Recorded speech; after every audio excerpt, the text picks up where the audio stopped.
It's time again for Northwestern Outdoors Radio, the show covering fishing, hunting, and all sorts of outdoor recreation and destinations right here in the region you live and play in.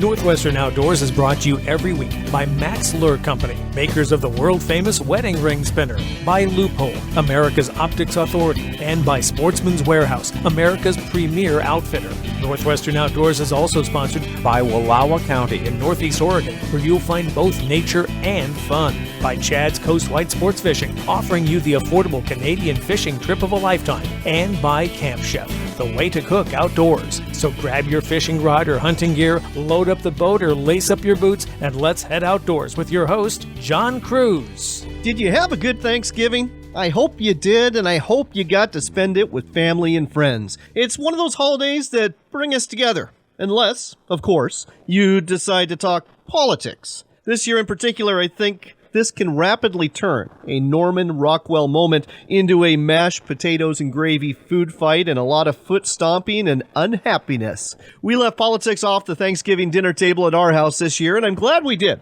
because dinner without it was delicious and wonderful. Thanks so much to my wife, Michelle, for putting that all together. We had the traditional Thanksgiving turkey with stuffing, gravy, potatoes, and green bean casserole, but I know some of you out there might have had something besides turkey, maybe ham, or prime rib, or even seafood. To each his own, I like to say, but I've got to tell you, the after Thanksgiving turkey sandwiches on white bread with mayo, that's tough to beat. This week on the show, we'll be taking you to a little-known steelhead river in north-central Oregon. It's the John Day River. It's a beautiful stream flowing through some gorgeous country. Steve Fleming, the owner of Maha Outfitters out of Fossil, will tell you more about this fishery, his guide service, and about the great smallmouth bass fishing available here during the spring and summer months. If you're looking for a lure you can use to catch salmon in both freshwater and saltwater situations, you'll be happy to know Lance Mers has got just the lure for you, and he'll be telling you all about it during an extended Max Minute.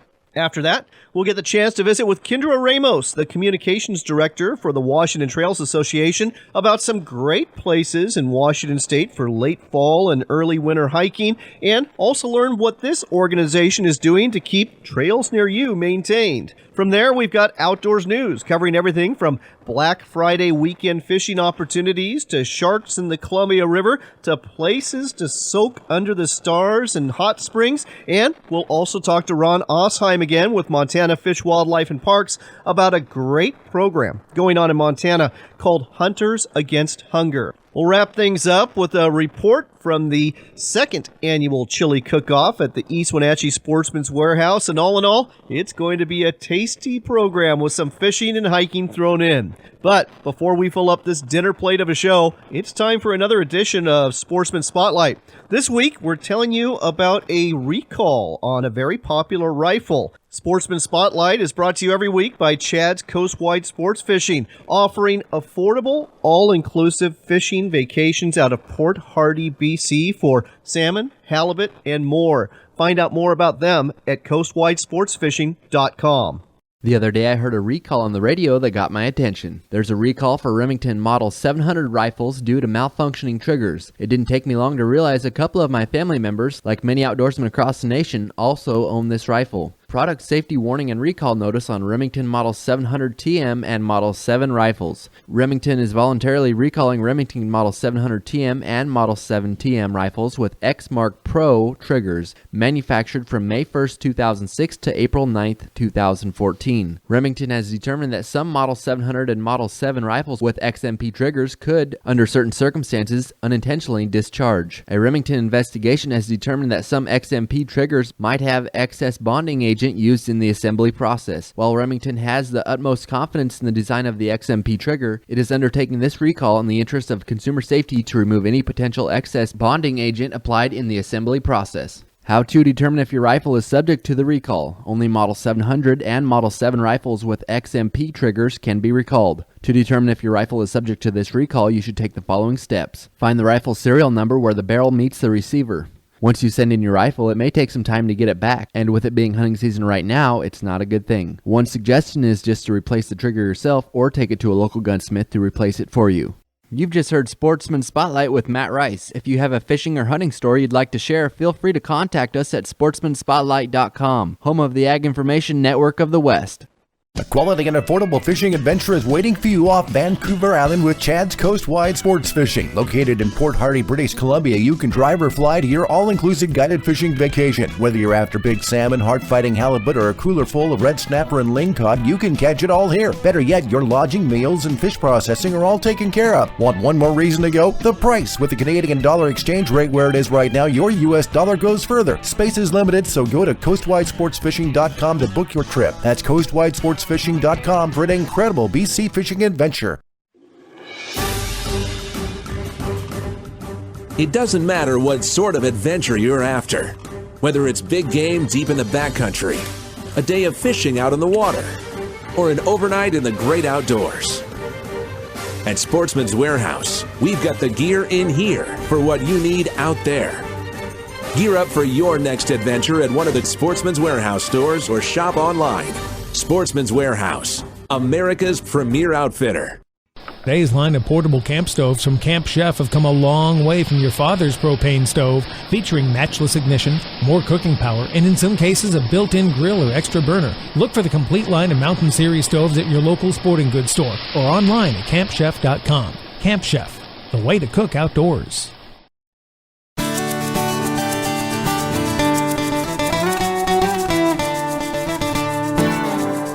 Next up on Northwestern Outdoors Radio, we're heading down to the John Day River in Oregon. That's where Steve Fleming, the longtime owner of Maha Outfitters, has been fishing for steelhead lately. Steve, welcome to the show. Hey, good morning to you. How's it going? It's going well. How has the steelhead fishing been? I've been seeing some nice pictures. I'm glad you asked. I'm having probably my best year ever, and because I'm probably getting smarter, but I think there's more fish. We're averaging about 2.5 fish landed per day per person. And the fish have been exceptionally large this year. Bigger fish, way bigger fish. You know, that's really surprising because a lot of anglers in the Northwest have been struggling with low steelhead returns this year. So good to hear that the returns on the John Day have been pretty good. It really appeared to be. I mean, day before yesterday, we had 10 takedowns before lunch. Now, that's my best day so far this year, but even still, it was just like, wow. And I only had one angler. Wow. And if I'd had more rods, more bobbers in the water, I don't know what would have happened, but we had quite a day. Well, and that brings up my next point. How are you catching the fish? Are you using jigs under slip bobbers? It's all bobber and jig or bobber and coon shrimp. That's the best way to get after them because I can cover so much more water so fast that way. And it's so much better on the fish because you get all the lip hooks and you don't have any big problems with deep hooking or anything then.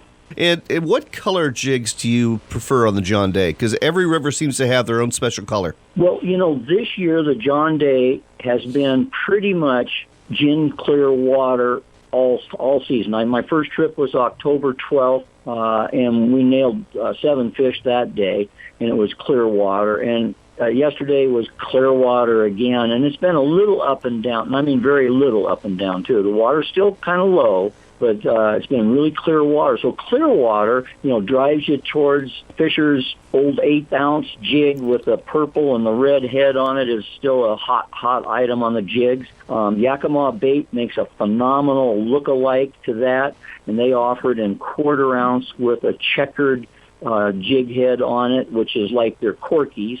And I've had probably some of my best luck with the Yakima ones, actually.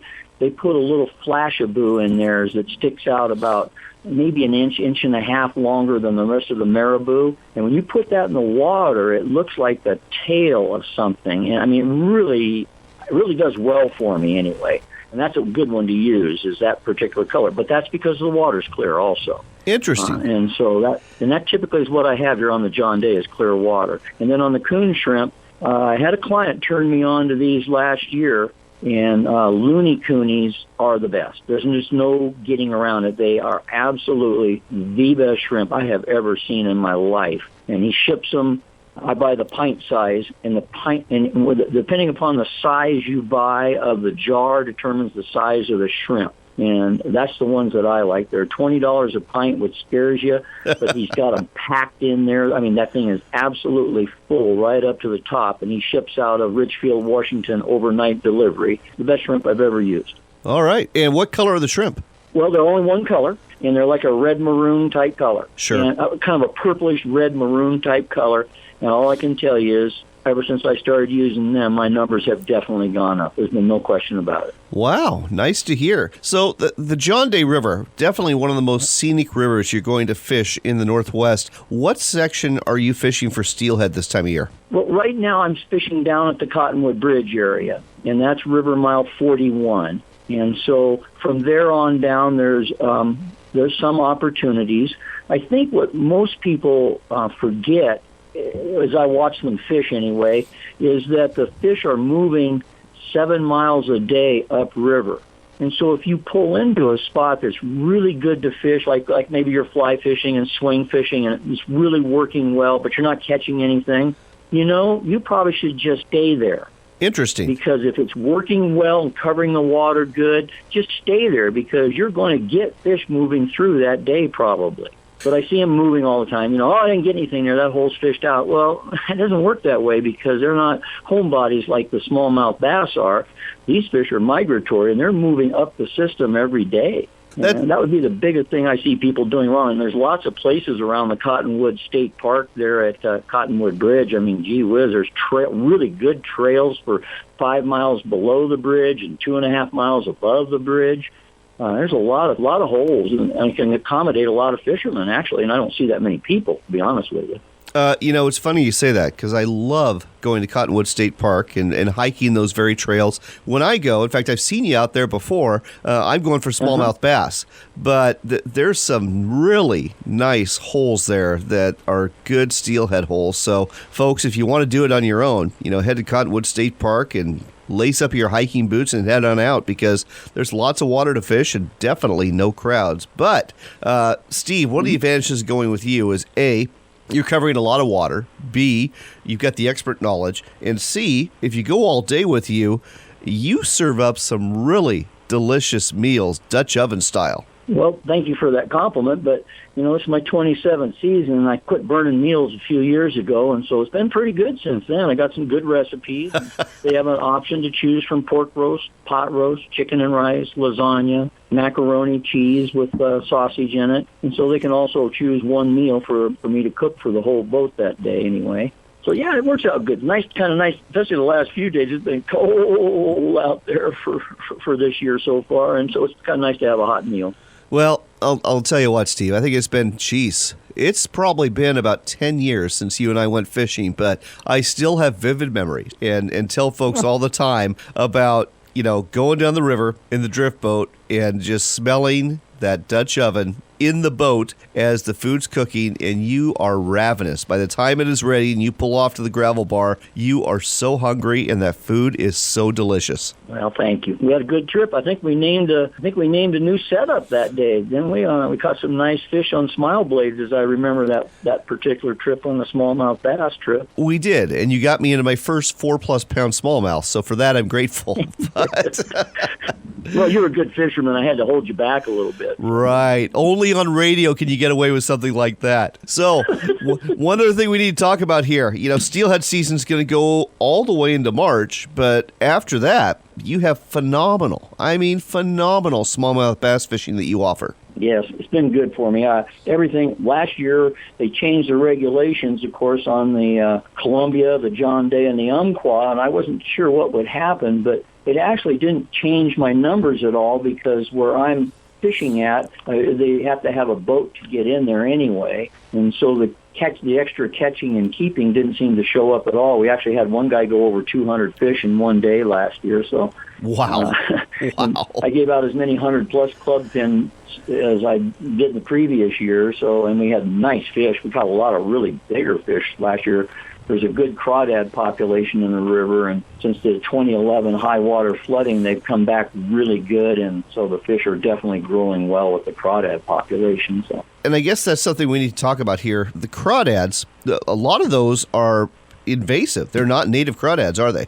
Yeah, everything has the good and the bad in it. And it's been over 10 years ago now that the high school down in Mount Vernon, Oregon, which sits right on the John Day River, they had some leftover rusty crawfish from their biology class. Nobody knows the exact number, but maybe they dumped maybe 200 of them in the river just as a kind thought gesture at the end of their biology season with the crawdads. Wow. Those are about 125 miles downriver now, and they are extra prolific.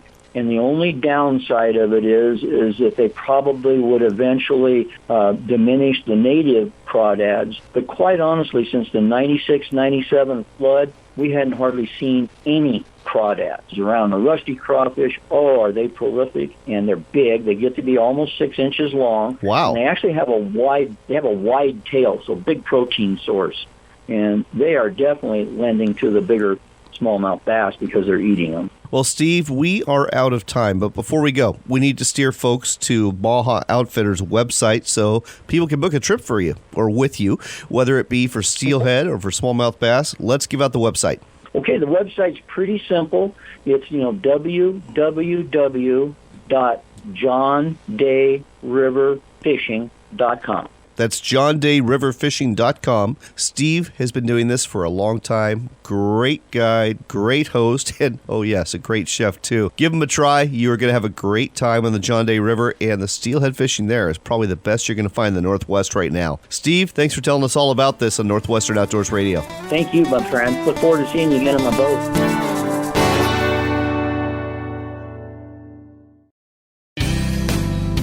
You're back with more of the great outdoors on Northwestern Outdoors Radio with John Cruz. It's time again for another Max Minute. Fish on! Brought to you every week by Max Lure Company. With us again, our old friend Lance Mers with Max Lure Company. Riddle me this, Lance. I want to go salmon fishing in Puget Sound around the San Juan Islands to see if I can catch a blackmouth. And the same weekend, I might also want to go to Lake Chelan in central Washington and go after some of the Lakers. Now, if I'm going to use just one lure and only one lure, what do you got for me? It's called a Wiggle Hoochie. And as you know, we've already talked about this, but the Wiggle Hoochie was formerly Shasta Tackle and now belongs to Max Lure. It's 4.5-inch hoochie with a bill on it that really gives it erratic action when in the water. You can use this for salmon. You can use it for lake trout. It's tied on a 40-pound fluorocarbon leader, and it's definitely got some backbone to keep those bigger fish on that hook. Now, this hoochie, is it meant to be fished alone, or is it meant to be fished with like a gel or scent on it, or are you actually putting bait on it? Well, you can put a strip bait on it if you want, or you can run it alone and put some scent on it. This thing's got a lot of wiggle and attraction, so the sky's the limit. And then the other thing that you can do is you can use it with a flasher or a dodger. So again, the sky's the limit. They're all high UV. They come in 10 different colors, and there's a bigger bill on that hoochie, so it's going to give you increased wiggle and action when going through the water. All right. Well, I think I'm going to try it out. It's the Wiggle Hoochie, folks. It's from Max Lure Company. Look for it at a sporting goods store near you, or go online to maxlure.com. Hey, we're talking to Lance Mers today with Max Lure Company about a brand new lure that's just slaying the trout out there on area lakes. It's the Smile Blade Spin Drift Trout Lure from Max Lure Company. Lance, what makes this lure so special? Well, we've got our Max Lure patented Smile Blade, our high UV components, and the Spin Drift hook, which gives it a great corkscrew action in the water. There you go, folks. All three components help you catch more fish. The Smile Blade Spin Drift Trout Lure, only from Max Lure Company. If you've ever been fishing in Mexico, you know how good it can be, and now you can fish there with the Real News. Take your choice of a trip to Baja's East Cape for roosterfish, marlin, and dorado. These trips are value priced, so you can stretch your dollars in fun. To find out more about fishing Mexico with the Real News, log on to therealnews.com or call 425-334-8966. Again, that's therealnews.com or 425-334-8966. For an incredible adventure. A quality and affordable fishing adventure is waiting for you off Vancouver Island with Chad's Coast-Wide Sports Fishing. Located in Port Hardy, British Columbia, you can drive or fly to your all-inclusive guided fishing vacation. Whether you're after big salmon, heart-fighting halibut, or a cooler full of red snapper and lingcod, you can catch it all here. Better yet, your lodging, meals, and fish processing are all taken care of. Want one more reason to go? The price. With the Canadian dollar exchange rate where it is right now, your U.S. dollar goes further. Space is limited, so go to coastwidesportsfishing.com to book your trip. That's coastwidesportsfishing.com for an incredible BC fishing adventure. Backcountry hunters and anglers, the men and women working hard to keep public lands in public hands. Check us out at backcountryhunters.org.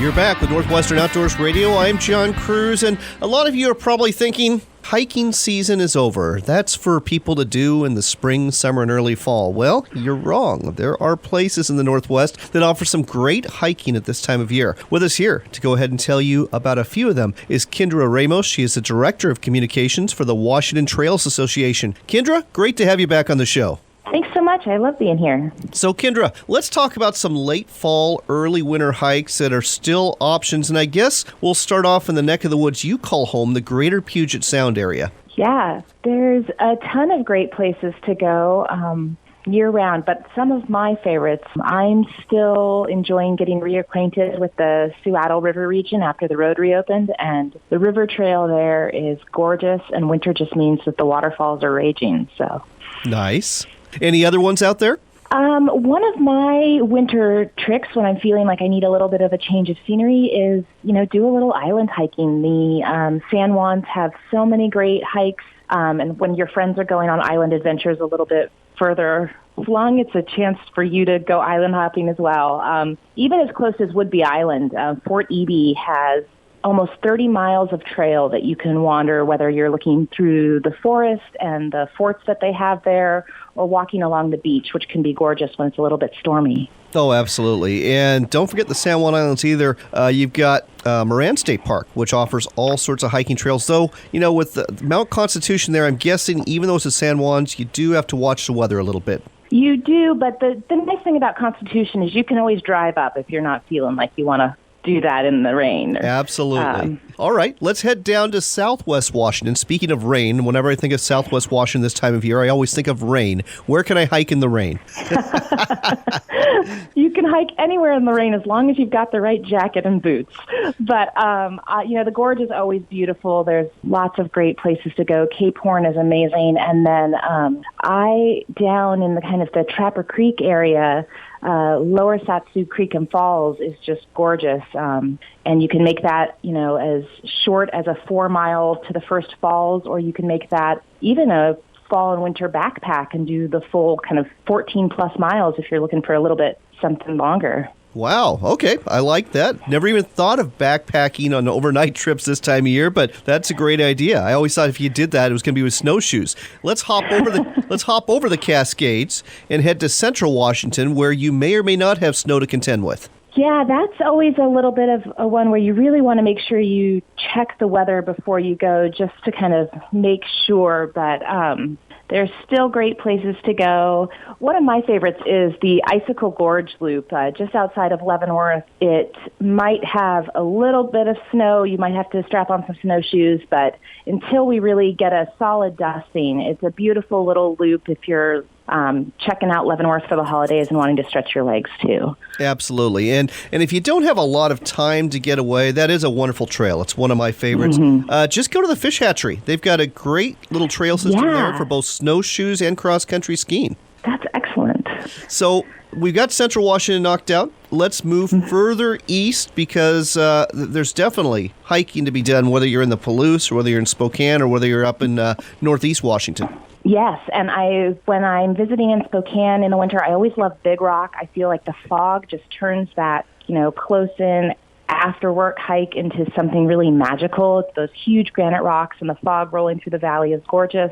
Or the desert in the winter is always fantastic, and you can get out to the Rock Creek kind of DNR management area and visit Towel Falls, which is a great treat in the winter. Absolutely. And as a matter of fact, we talking about Forest Service lands, DNR lands. Don't forget our Department of Fish and Wildlife lands, because I'm a hunter, but I love the wildlife watching I also get to do when I'm tromping around the desert wildlife area that's basically between Quincy and Moses Lake and down towards Othello. Lots of land to cover there and lots to see and do.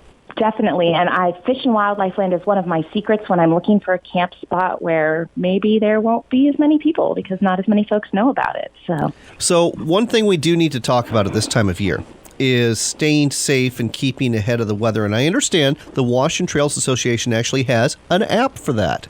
We do. It's great. So, yes, weather is always changing in Washington, but in the kind of late fall, early winter, that's particularly true, and conditions can, change on a dime. One of the great things that WTA's Trailblazer app does is before you go out, there's actually, if you're looking at a specific hike, you can check the weather for that trail. It actually links through to the NOAA website, so you're not finding the closest town and trying to figure out the elevation difference, but you can really look at how is the trail actually going to look on the Suwato River Trail. So it's a great way to plan before you go. Wow, that sounds fantastic. Folks, you're listening to Northwestern Outdoors Radio. We're talking to Kendra Ramos with the Washington Trails Association about some great late fall, early winter hikes in the Evergreen State. But let's kind of back up. Maybe we should have done this at the beginning.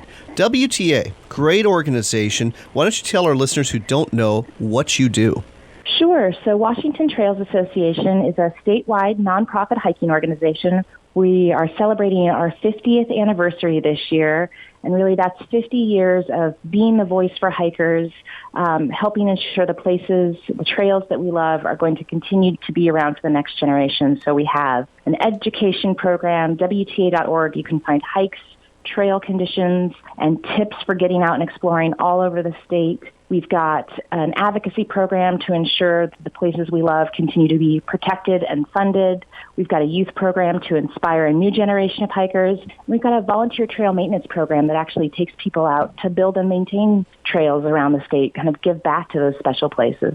And, I think this last one is really important to talk about because, as you know, and some of our listeners know, the Forest Service budget has been decimated in terms of their ability to do trail maintenance because they're having to spend all their money on fire suppression and fire prevention. It's called fire borrowing, where they're given a budget and they are now spending over 50% of their budget just on fire suppression efforts, which means trail maintenance is not getting done. So organizations like WTA, they step in with these trail parties to try to, clean up the mess, for lack of a better word. Yeah, it's definitely an important part of the work. We work closely with land managers to get to the places that they can't. WTA is really fortunate to have more than 4,000 people, volunteers that join us on trail every year. It allows us to do more than 140,000 hours of volunteer trail work every year. So we're able to help out everything from local governments to national forests and national parks. There's no experience necessary, and anybody can join us for a day. So we're in the holiday season now. Are you still doing trail parties and work crews this time of year, or is this more of a spring to early fall sort of deal? WTA volunteers are out year-round. It's really remarkable. You can go online at WTA.org/volunteer and find trail work throughout the year and kind of find the trail that works for you. In the winter, we come down to some kind of closer to town, lower elevation places. It's an opportunity for us to work more with state and county governments and help out on those trails that are popular year-round and get a little more attention in the winter when there's snow in the high country. All right, we have got to go. But folks, again, the website to find out more about this great organization is WTA.org. That's WTA.org for the Washington Trails Association. They do great work, and they could use your help as a member or a member of one of these work crews and trail parties. But again, check out the website. There's a wealth of information there about hiking throughout the Evergreen State. Kendra, thanks as always for sharing with us on Northwestern Outdoors Radio. Thanks so much. I appreciate it.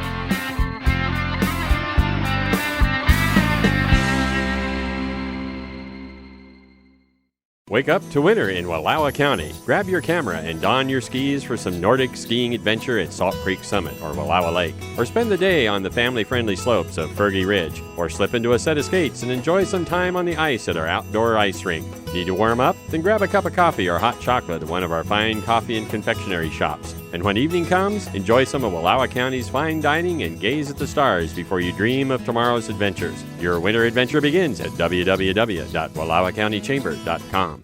Leupold has been building optics in Oregon since 1907, and Leupold binoculars bring excellent optical performance and modern styling to the serious outdoorsman. Whether you're a boater, birder, backpacker, or hunter, Leupold's state-of-the-art binocular lines are sure to fit your needs. From the Poro Prism Yosemite series to the top-of-the-line McKinley Roof Prism, Leupold has a product that is perfect for the passions you pursue. Visit Leupold.com or your local Cabela's, Bi-Mart, or Dick's Sporting Goods to see the full line of Leupold optics.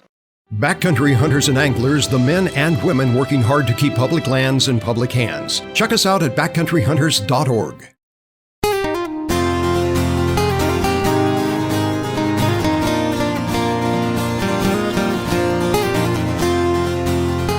Welcome back to Northwestern Outdoors Radio. I'm John Cruz, and I've got to ask you, did you join the masses and go shopping on Black Friday? You could have gone fishing instead, you know. As a matter of fact, Black Friday and Saturday and Sunday are great times to go fish in a couple of Northwest states, and I'll tell you why. In Oregon State, you can fish for free this weekend. That's right. Both the 25th and the 26th, you can take family and friends fishing for free. It's a free fishing weekend. No licenses, tags, or endorsements are required to fish, crab, or clam anywhere in the state. Having said that, though, if you want to go crabbing, if you want to go clamming, check the regulations and the emergency closures first, because there's been high acid levels in both crabs and clams that may limit that experience, though bay clams should be open. But plenty of fishing to be done. And a lot of ponds and lakes have been recently stocked with trout too, so go ahead and take advantage of that, or maybe go out for winter steelhead. In Washington State, they have stocked a whole bunch of lakes with 15 to 16-inch fish weighing up to 3 pounds in size, anywhere from half-pounders all the way up to 3 pounds. Let me run through some of these places. In Adams, Lincoln County, we're looking at 4th of July Lake, which opened this weekend. We've got Frank's Pond, which is near Chelan at the BB Springs Wildlife Area. This one's open to kids under 15. Jefferson County,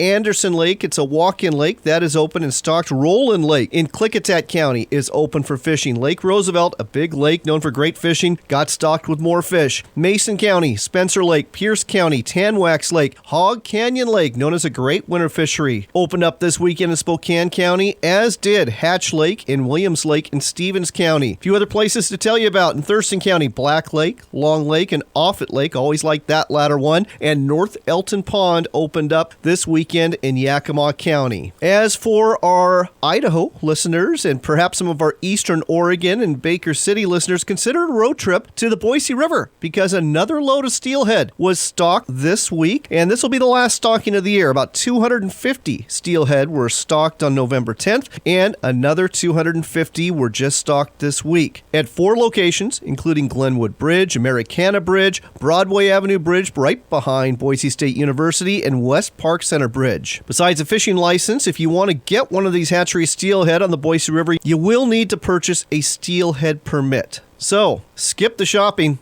go fishing. It's a great weekend for it. From KGW News and the Daily Astorian, we learn about a large shark attacking a seal not in the ocean, but in the Columbia River near the Hammond boat launch a few miles east from where the Columbia meets the ocean. Josh Robb was crabbing on the Columbia River this month when his father-in-law saw an injured seal and blood in the water. Robb pulled out a camera, started recording the action about 15 yards away, and all of a sudden he sees a 12 to 15-foot long shark, which he was able to videotape. Robb said it was almost as big as our boat, and once we saw that, we got the heck out of Dodge. Robb said the seal attack happened fairly close to shore, near the Hammond boat launch. He suspected it was a great white shark. Biologists from the Oregon Department of Fish and Wildlife reviewed the video and said that might be the case. However, they argue it could also be a salmon shark. Both kinds of sharks live off the Oregon coast, according to Rick Hargrave with the Oregon Department of Fish and Wildlife, and he said both species are also known to swim into fresh water when looking for food. However, getting back to getting in the water, there was a great white shark attack on a surfer north of Cannon Beach not too long ago. If you're looking to get out of the cold and still want to experience the outdoors, how about soaking in the warmth of a southeastern Oregon hot springs this winter? From Travel Oregon, we learn about 3 hot springs worth a visit in some beautiful and remote country. The first one is found in Summer Lake. It's right on the Oregon Outback and Scenic Byway. At these hot springs, there's actually cozy guest cabins and tent and RV sites available for overnight stays. And the geothermal pool can be visited for $10. If you're looking for a place to eat, enjoy dinner at the Lodge at Summer Lake. They offer great food for a very affordable price. And this place is right across the road from the Summer Lake Wildlife Area, which is a great place for bird hunting and wildlife viewing. Another place to go? Crystal Crane Hot Springs. It's 25 minutes southeast of downtown Burns, and there's a family-friendly public pond and clothing required that hovers at 101 degrees there. There's also cabins, teepees, and RV parking and campground there. If you get hungry while you're there, the Crane Store and Cafe is a good place for breakfast. And a third place, actually not mentioned in this Travel Oregon article, is the hot springs in the Heart Mountain National Antelope Refuge. There's a campsite here and an open-air hot spring where the stars are sure to shine bright. The wildlife watching for both antelope and sage grouse is very good. Your closest food source is found in Plush at the Heart Mountain Store. Be sure to check road and weather conditions to any of these places before you go in the winter, because all 3 of them can be hit hard with snow, and you might find some road closures. Next up on Northwestern Outdoors Radio, with the holidays in mind, we thought we would tell you about a great program the state of Montana has. It's a partnership between Montana Fish, Wildlife, and Parks and the Montana Food Bank Network. It's been going on since 1983, I believe. It's Hunters Against Hunger. With us here to tell us more about it, Ron Osheim with Montana Fish, Wildlife, and Parks. Ron, great to have you back on the show. Good morning, John. Good to be back. And I would just add the name Hunters Against Hunger has been out there since '83, but really the more aggressive program started in 2013 when the legislature passed a law that gave us more specifics and allowed us to collect money, distribute it. So while there was some good stuff going on previously, it's really gains momentum since that legislative change. Well, why don't you tell our listeners who are not from Montana, because we got a lot in Washington, Oregon, Wyoming, and Idaho, what this program's all about? Well, it's pretty simple, John, and that's the good part about it. The program allows hunters who legally harvest big game to donate that meat to local food banks through big game processors. Those hunters just very simply take it to a processor, and we have a list of those individuals that will process the animal. Processors are paid for by hunters that donate money when they purchase their license. And I believe last year hunters donated about $53,000 in about 42,000 pounds of meat to Montana food banks. Then the food bank distributes it to those folks that need meat, some protein, and free of charge to them. And typically it's just burger. They grind it into burger. Wow, that sounds fantastic. So, number one, it doesn't cost hunters, and if they want to donate, they don't have to pay the game processor or anything to do this. Absolutely not. In fact, you can't pay the processor. Well, you can if you want to, but the way it works, processors that have agreed to be a part of the program get paid by the food bank network.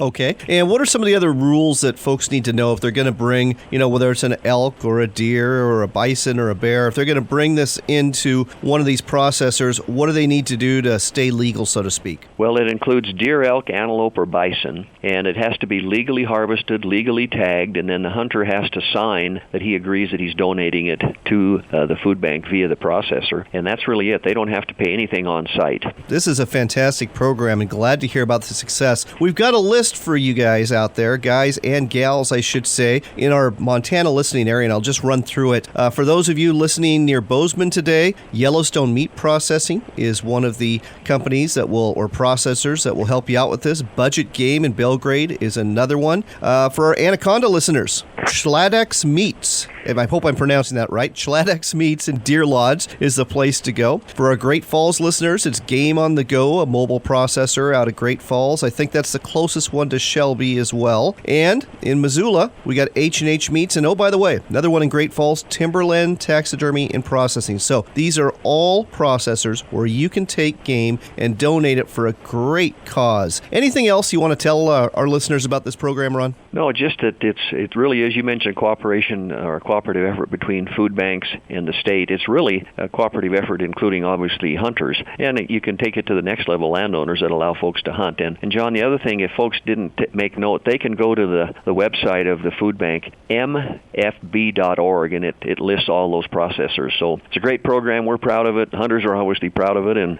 it's a kind of a neat thing at this time of year when we've got the holidays coming up for people to be so benevolent. I agree completely. mfb.org is the website to find out more and find a processor near you, mfb.org. And by the way, if there's anybody at the government level listening in Washington, Oregon, Idaho, or Wyoming, you might want to consider this for your state too. It's a great model. Ron, thanks for telling our listeners about this on Northwestern Outdoors Radio. You bet, John. Thanks for the interest.